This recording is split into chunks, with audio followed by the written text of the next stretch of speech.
Hər kəs salamlar dostlar, mən Xəyal. Bu gün sizlərlə sıfırdan texniki analiz seriyasının növbəti videosu olan formalaşmalardan danışacağıq. Hansı ki, bu formalaşmalar texniki analiz zamanı bizə istiqamət barədə müəyyən fikirlər verirlər, müəyyən yardım edirlər. Ona görə də bu formalaşmalar videosu da bizim texniki analiz seriyamız üçün önəmli olduğunu düşünürəm. Formalaşmalar iki yerə ayrılır dostlar. Biri trendi dəyişən formalaşmalardır. Digəri isə trendi davam etdirən formalaşmalardır. Bəs nədir bu trendi dəyişən və davam etdirən formalaşmalar? Hər zaman analiz etdiyimizdə müəyyən bir formalaşma görürüksə, onu diqqətə almağı mən tövsiyə edirəm. Çünki həmin formalaşma sizin analizinə həqiqətən kömək olur. Təbii indi bunun işləmə qaydası, işlənmə qaydası da var. Onların hamısına bir-bir baxacaq bu videoda. Trendi dəyişən formalaşmalardan biri çiyin baş çiyin dediyimiz və yaxud da tərs çiyin baş çiyin dediyimiz formalaşmalardır. Digəri isə ikili təpə və ikili dip dediyimiz formalaşmalardır. Bəs bunlar nədir? Hər hansısa bir coin yüksəliş trendi zamanı gəlir, bir təpə yaradır, ondan sonra yeni bir təpə yaradır, ondan sonra yaratdığı təpə əvvəl yaratdığı təpədən daha kiçik olur. Bu halda biz qərar veririk ki, burada çiyin baş çiyin formalaşması var. Və bu səbəbdən də biz artıq burada long pozisiyamız varsa, onu ehtiyatlı şəkildə istifadə edirik. Niyə? Çünki əgər coin bu dəstəyin altına doğru getsə, formalaşma işə düşür və başın dərinliyi qədər, hündürlüyü qədər aşağı düşür. Ona görə də çiyin baş çiyin formalaşması yüksələn trend zamanı bizim üçün önəm daşıyır. Təbii, indi ola bilər ki, düşən trend zamanı da yaransın. Amma biz bu formalaşmanı düzgün hesab eləmirik. Trend dəyişən bir formalaşma olduğu üçün düşən trenddə çiyin baş çiyin axtarmaq olmaz. Digəri isə bunun əksi olan düşüş trendi zamanı yaranan kiçik bir dip yaranır, sonra bir baş yaranır, daha sonra ondan daha yüksəkdə bir dip yaranır. Burada olur bizim müqavimət xəttimiz. Bu müqavimət zonası keçildiyi anda bu dərinlik qədər biz yüksəlirik. Qeyd etmək istəyirəm ki, artıq texniki analizdə dəyişir, yenilənir. Ona görə də bütün formalaşmalarda %100 həqiqətən işləyəcək və yaxud da bu qədər dərinliyi varsa, mütləq şəkildə bu qədər yüksələcək deməyi dayandıraq. Çünki hazırda formalaşmaları çox vaxt 50% qədər icazə verirlər ki, yüksəlsin. Təbii 100% də yüksəlirlər, amma yəni 50%-i gördükdən sonra yarısını satıb girişə stop qoymağı məsləhət görürəm. Trendi dəyişən digər formalaşmamız isə coinin yüksələn zamanda, yüksələn trenddə 2 dənə belə bu formada təpə yaratmasıdır. Hansı ki, bu təpələr yarandığı anda biz artıq düşünməliyik ki, bu bir ikili təpədir. Bura bizim dəstək xəttimiz hesab olunur. Əslində çiyin baş çiyinə də oxşuyur. Burada sadəcə 2 dənə təpə var, orada bir baş hissəsi var. Bu dəstək qırıldığı anda bu başlardan biri qədər aşağı düşürük. Və ikili dipdə eyni qaydada bir düşən trend yaranır. Burada dip yarandı, yeni bir dip yaratdı. Müqavimət zonamızdır. Qırıldığı anda biz təpə qədər yüksəlirik yuxarı. Bunlar məncə aydın oldu. Bunların indi ləğvi də var. Hansı ki, biz deyə bilərik ki, bu hissəni yaratdı, amma düşmədi. Bu dəstək xəttini aşağı keçmədi. Gəldi, yuxarı doğru getdi. Əgər çiyini keçirsə, formalaşma ləğv olunur. Çiyin baş çiyində. Və yaxud da burada gəldi, bu dibi keçdisə, bu çiyini keçsə, tərs çiyin baş çiyin ləğv olunur.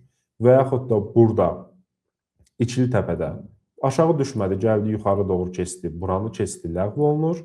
Burada bu yuxarı hissə müqaviməti qırmadı, yenidən aşağı düşdü. Bu formalaşma ləğv olunur. Bunlar trendi davam etdirən formalaşmalardır. Daha doğrusu trendi dəyişən formalaşmalardır. Ümid edirəm, aydın şəkildə izah olundu. Sizə burada qrafiklərdə də hamısının yanında şəkillər olacaq, nə üçündür deyə. Bu arada qeyd eləmək istəyirəm ki, istənilən formalaşmada əgər, misal üçün deyək, çiyin baş çiyində olsun, əgər yuxarı hissəyə keçmirsə, aşağıya da getmirsə və bu formada davam edirsə, biz məcburuq gözləyək ki, hansısa bir istiqamətə qırılım olsun. Bu bütün formalaşmalar üçün keçərlidir. Ona görə də onu unutmayın deyirəm. Gələk trendi davam etdirən formalaşmalara, hansı ki bunlar yetəri qədər çoxdular. Ən bəsitindən və hər zaman qarşımıza çıxandan danışmaq istəyirəm. Misal üçün yüksələn bir trendimiz var. Daha sonra bu formada qrafik oynayır və sanki bir bayraq formalaşması yaradır. Əgər yuxarı doğru qırılım olursa, yüksəliş trendini yaratdığı xətt qədər, sanki bayrağın sapı qədər biz yuxarı yüksəlirik. Yox, əgər aşağı doğru qırırsa, avtomatik ləğv olur. Digəri isə düşən trend yaranır. Daha sonra bu formada bir bayraq yaradır bizim üçün. Artıq bəsitdir. Aşağı doğru qırdısa, bu dərinliyi qədər düşəcək aşağı, yuxarı doğru qırdısa, ləğv olunacaq. Bu bayraqlar dördbucaqlı şəkildə olur. Digəri də ona oxşarı var, ona görə qeyd elədim. Düşür, sanki bir üçbucaq, daralan üçbucaq kimi yaradır. O, uşaqlar olur, yarışlarda balaca üçbucaq bayraqları yelləyirlər. Onun kimi. Yəni, əslində aralarında çox da fərq yoxdur, sadəcə görünüşlərində fərq var. Və yaxud da burada bir yüksələndir, daha sonra belə daralır, üçbucaq yaradır və bu qədər yüksəlir, əgər müqaməti qıra bilsə. Bunlar da oldu bizim bayrağımız və flama formalaşmalarımız. Digəri isə kama formalaşmaları dediyimiz formalaşmalar var. Düşüş trendi yaranır və sonra sanki artıq bir daralan yerdəyik. Üçbucaqla bunu çox qarışdırırlar, flama ilə bunu çox qarışdırırlar. Ona görə biraz bu hissədə diqqət eləmək lazımdır. Sanki genişlənir və sonradan daralmağa doğru gedir. Düşən kamalar çox vaxt yuxarı doğru qırılır. Bunu bu formada görə bilərsiniz. Aşağı da doğru qırılsa, yenə bu dərinlik qədər biz aşağı gedirik.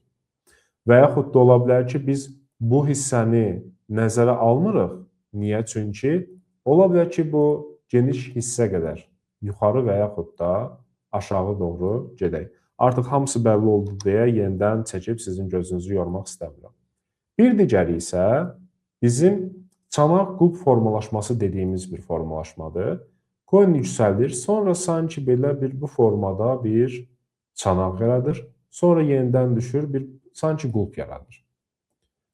Biz buna çanaq və qulp formalaşması deyirik. Qulp burada sadəcə bir, belə deyək də, bəzəkdir. Əsas məsələ müqamətin qırılandan sonra çanağın dərinliyi qədər yüksəlməkdir. Bəs bu necə ləğv olur? Onu da göstərim. Ya çanaq aşağı doğru keçməlidir, daha doğrusu qulp, ya da çanaq. Qulp burada bu halda bizim üçün rol oynaya bilər, amma qulpu niyə o qədər də önəmsəmirəm? Çünki ola bilər ki, bu hissəyə dəydikdən sonra yenidən yüksəlsin. Ona görə ehtiyatlı olmaqda fayda var. Çanaq qulpun da tərsi bu formada yenidən olur. Amma qeyd edeyim ki, bu çanaq olmadan da, daha doğrusu qulp olmadan da yenidən çanaq formalaşması yaranıb tək başına bu formada irəliləyə bilər. Onu mütləq formada nəzərə alın. Və bizim bir də Bart Simpson, Simpsonlar ailəsinin çizgi filminin Bart obrazının bir saç düzümü var. Onu burada qeyd edəcəm. Sanki burada tikanlı formadadır və yenidən bu formada düşür. Qiymət yüksəldiyi yerdən əgər dəstəyi aşağı qırırsa, yüksəldiyi yerə qədər düşür. Buna Bart formalaşması deyirlər, niyəsə. Və yaxud da bunun tərsi var. Coin düşüb. və yenidən burada sanki tikanlı formada belə bir sistem yaradır və müqaviməti qırdığı anda düşdüyü yerə qədər yenidən yüksəlir. Bunlar bizim də trendi davam etdirən formalaşmalarımızdır, hansı ki, ümumi olaraq texniki analiz dünyasında bizim üçün önəmli rol oynayırlar. Çünki bu formalaşmalar bizim qarşımıza çox çıxır. Ona görə də hətta birini də əlavə edeyim burada bonus olaraq. Bir də bizim megafon dediyimiz bir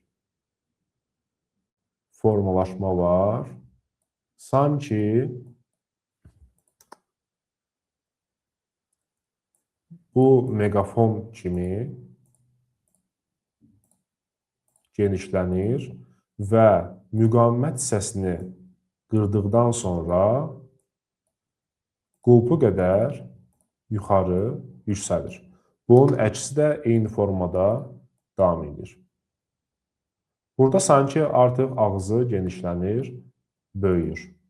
Təbii indi mən daha böyük seçdim sizin üçün, daha aydın olsun deyə, amma siz bunu formalaşma üzərində, qrafik üzərində rahat şəkildə görə bilərsiniz. Bura qədər idi formalaşmalar. Ümid edirəm sizlərə fayda verə bilirəm. Bu videoların davamı gələcək. Kanala abunə olmağı, videonu bəyənməyi, Telegram kanalımıza qatılmağı unutmayın. Sağ olun, gələn videoda görüşənədək.